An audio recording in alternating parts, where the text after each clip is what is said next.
जोहार गे आलिंग भवेश कुमार मुंडारी जगार YouTube channel तरपाते सबेन को के इशु इशु सारहाव इशु साबिन तबे तिसिंग रे विषय जे जतो हड़ो इतना पे जे एंडे मेना कोआ जे को तारपरे गो मेना को एंडे ताहले দেখা গেছে যে প্রত্যেকটা বর্গের প্রথম ও তৃতীয় বর্গ রয়েছে কিন্তু দ্বিতীয় ও চতুর্থ বর্ণ নেই। তাহলে কি লেখার ক্ষেত্রে সমস্যা তো হতেই পারে। দেখা যে সমস্যাটা আমার ক রয়েছে, ক রয়েছে, গ রয়েছে, আবার এদিকে চ রয়েছে, বর্গের জ রয়েছে, এরকম ক রয়েছে, গ রয়েছে, এই বর্গের জ আছে, আবার আচ্ছা চ আছে, চ আছে, বর্গের জ আছে।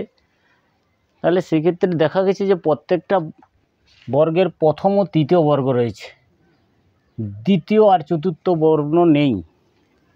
তাহলে মুন্ডারি হরফ লেখার ক্ষেত্রে তাহলে খ কেমন লিখব বা ঘ কেমন লিখব বা ছ কেমন লিখব, ঝ কেমন লিখব, ওটাই আজকে দেখাবো। ঠিক আছে, লিখছি, দেখুন।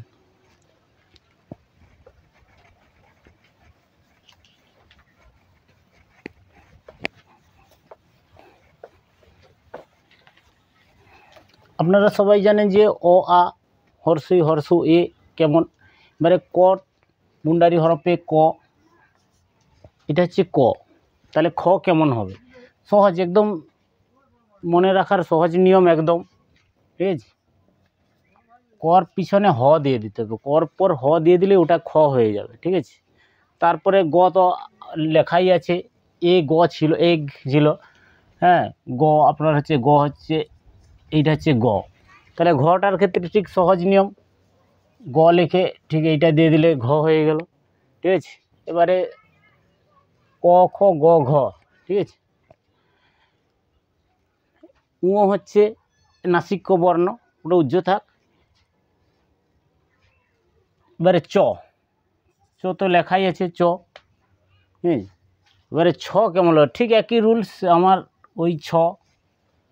বর্গের জর ক্ষেত্রে বর্গের জ, ঝ তাহলে কেমন আছে? এই ঝ, হ দিয়ে দেবো। প্রত্যেকটা ইয়ের ক্ষেত্রে যে আমার মুন্ডারি বাণীর ক্ষেত্রে যেগুলো রয়েছে তার পেছনে যখন আমি এই হ অক্ষরটা দিয়ে দেবো ঠিক তখনই হয়ে যাবে খ হবে বা ঘ হবে, এখানে ছ হবে, ঝ হবে। হ্যাঁ, আবার ইয়, এটা নাসিক্য বর্ণের ক্ষেত্রে ইয়। এবার ট, আবার ট বর্গের প্রথম বর্ণ ট। এবার ঠর ক্ষেত্রে ঠিক সেম, ট ঠ। এবারে ড, ঢ কেমন? সেই মূর্ধন্য। ঠিক আছে, এবারে ত, থ সেই সেম, দ, ঢ, দন্ত ন। তাহলে প্রথম যেহেতু দেওয়াই রয়েছে সবগুলো, যে বর্গের প্রথম ও তৃতীয় বর্ণ দেওয়া রয়েছে, তাহলে প্রত্যেকটার ক্ষেত্রে সেই সেম একইভাবে করে নেবেন। ঠিক আছে, ত থ দ ধ দন্ত ন প। এবারে প, ফ কেমন হবে? তাহলে সেই পর পর পর পিছনে হ দিয়ে দেবো। ব, ভ, ভ কেমন হবে? এই হ। ম, ঠিক আছে, অন্তস্থ জ, বর্গের জর ক্ষেত্রে অন্তস্থ জ হয়ে যাচ্ছে। ঠিক আছে, ঝ, আচ্ছা দুটো জ, র, র কেমন হবে? না র হচ্ছে এইটা। এবারে ল, এবার তো দেওয়া আছে ল, ব। হ্যাঁ, এবারে দন্তেশ্বর ক্ষেত্রে আসি। আমরা হচ্ছে দন্তেশ্ব এইটাই। ঠিক আছে, দন্তেশ্ব, কিন্তু দন্তস্ব যখন লিখবো, এটা অ্যাকচুয়ালি দন্তস্বটা হলো না, এইটা দন্তস্ব। ঠিক আছে, এবারে যখন তালবস্য কারো ক্ষেত্রে, সাপোজ যদি কারো নাম হয় তালবস্য দিয়ে নাম হয়, তাহলে সেক্ষেত্রে তালবস্যটা কেমন হবে? তাহলে তালবস্যটা হবে দন্তস্বর পর হ লিখে দিলে তালবস্য। আবার মূর্ধন্যস্ব কেমন? সেই দন্তস্ব লিখবো এইটা। তাহলে এটা যদি দন্তস্ব, তাল, এটা তালবস্য, এটা মূর্ধন্যস্ব, ঠিক আছে। নামের ক্ষেত্রে এগুলো একটা হয়ে থাকে, ঠিক আছে, কোনো অসুবিধা নেই। এবারে হ, আপনারা হটা প্রত্যেকেই জানেন, হ এইটা হ, যতগুলো বর্গের দ্বিতীয় চতুর্থ বর্গের পেছনে হ দিয়ে দিলেই সেটা হয়ে যাচ্ছে খ বা ঘ। এখানে ছ হচ্ছে, ঝ হচ্ছে, এগুলো হয়ে যাচ্ছে। বাকি এবারে অনুস্কার তো রয়েছেই, সেই যে অং, অয় অনুস্কার অং, অপল অয় অং, অনুস্কার হয়ে গেছে। এবারে প্রত্যেকটার ক্ষেত্রে আমি উদাহরণ একটু বলে দিচ্ছি, হ্যাঁ। তার আগে একটা চন্দ্রবিন্দু, একটা ছোট্ট করে এইটুকু একটা চন্দ্রবিন্দু হয়, ঠিক আছে, একটা চন্দ্রবিন্দু হয়, আর বিসর্গ তো দেওয়াই রয়েছে। এবারে প্রত্যেকটার ক্ষেত্রে আমি একটা করে উদাহরণ বলে দিচ্ছি। তাহলে কর ক্ষেত্রে সাপোজ ধরুন কর ক্ষেত্রে একটা উদাহরণ হবে কুনু। কুনু মানে হচ্ছে খোকা। এবারে খর ক্ষেত্রে কি হবে? খুঞ্চি। খুঞ্চি মানে চাবি। গড় ক্ষেত্রে দেওয়াই ছিল, গড় ক্ষেত্রে তখন গড় ক্ষেত্রে গামা। গামা মানে ঝড় বৃষ্টি। তাহলে ঘর ক্ষেত্রে হবে হচ্ছে আচ্ছা ঘাসার। ঘাসার মানে ধোয়া, ধোয়া, কোনো কিছু ধোয়া, হ্যাঁ, ঘাসার। চর ক্ষেত্রে চাটু। চাটু মানে হাঁড়ি। ছর ক্ষেত্রে ছ ছামড়া। ছামড়া মানে প্যান্ডেল, যেটাকে বলেছে ছামড়া বা ছাউনি, হ্যাঁ। বরকে যেতে জাগার। জাগার মানে কথোপকথন। ঝড়তে হচ্ছে ঝাড়া। ঝাড়া মানে যেটাকে ছান্তা বলা হয় আমাদের বাংলাতে, ঝাড়া বলতে ছান্তা। তারপরে ইঁ চলে গেছে, তারপরে ট তো হ্যাঁ টর ক্ষেত্রে টান্টু। টান্টু এর বাংলা অর্থ হচ্ছে জঁধা।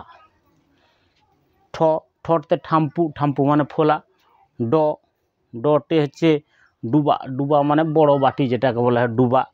তারপরে আচ্ছা ঢতে হচ্ছে ঢোকর। ঢোকর কথা হচ্ছে ঢেকুর, হ্যাঁ। তারপরে আপনার হচ্ছে এরপরে ইনাক পর মেনাক কোয়া, ধরো শব্দ গিবেন দন্তন মেনাক কোয়া, হ্যাঁ। মূর্ধন্য পর ত মেনাক কোয়া। ততে তি তো হাত। তারপরে থতে থপ মানে বসা। তারপর দুমাং মাদল, যত হলো ইতা নাপে দুমাং। ধতে ধীরি বা দিরি বা ধীরি, যার বাংলা অর্থ হচ্ছে পাথর। তারপরে হচ্ছে দন্তনতে নাগরা। পতে হচ্ছে পেড়া মানে কুটুম। পেড়া মানে কুটুম। ফতে ফেন্টুয়ার মানে মুচড়ানো, তারপরে আচ্ছা বতে বক মানে বোন।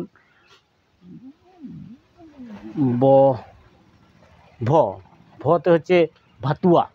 ভাতুয়া আমরা শুনে থাকি ভর ভাতুয়া, তার বাংলা অর্থ হচ্ছে শ্রমিক। মতে হচ্ছে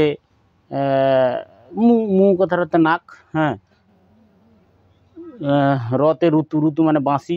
লতে লুতুর, হ্যাঁ। দন্তের সাথে এবং অনেক রয়েছে, দন্তের সাথে শুকুল মানে ধোঁয়া, আর হতে হুডিং মানে ছোট। তো এই ব্যাপারগুলো রয়েছে। আপনারা সবাই চেষ্টা করবেন যাতে সহজ হয় আপনাদের বুঝতে। তাই ক করে বোঝালাম, কিন্তু মূল বাণী কিন্তু সেই অ পল অয় অং, ওগুলোই ঠিক। মানে সবেনকে কড়া মিশা জোয়ার, হ্যাঁ। আর মুড়ি দে ময় কাজী, লাইক শেয়ার সাবস্ক্রাইব আলো পে রিডিঙ্গা।